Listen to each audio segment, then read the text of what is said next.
So legal fees can add up quickly, which is why it is really vital that we look at some easy ways to save time and money.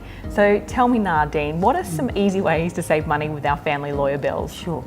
So in our world, time is money. So the more time we spend on a file, the more it's going to cost you.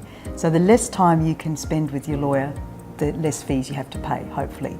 So the key is preparation, is to see if you can get in touch with your lawyer beforehand, or there's something on their website. We've got something on our website, and it's a little checklist of what we would like you to do and to bring to your first appointment. It might be, if it's a property settlement, it might be a list of all your assets, all your debts, how much everything is, what it's worth, what you owe. Kids, we want to know what your kids' names and dates of birth are, where they live. Anything you can tell us beforehand really helps.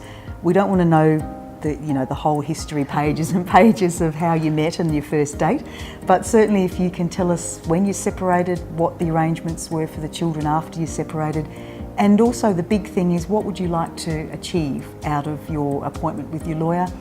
And if you've got any questions, please send them through. That's really helpful, because then I can get a feel for what it is that you really want to know about.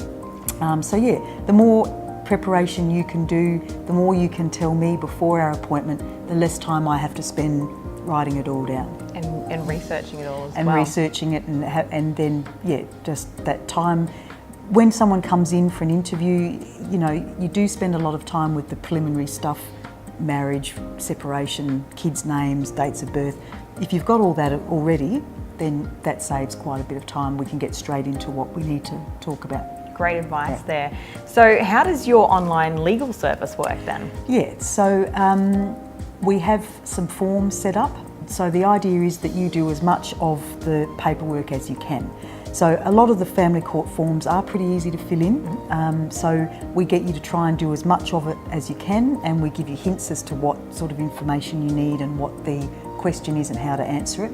And then you fill in as much as you can. We look over the form and make sure that it's good before we file it in court, for example. That's great. So, is there anything else that I can do myself to make it, a little bit easier? One thing might be get your own valuations. So if we need to know what a car's worth, go and look on redbook.com and find out. Get a real estate agent to come and look at your property.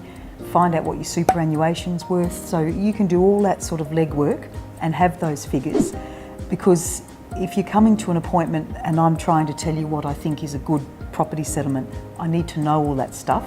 And if you're not sure, then it just delays it. You have to go away and get that information and come back. Again for another appointment. So yeah, do all of that legwork yourself as much as you can.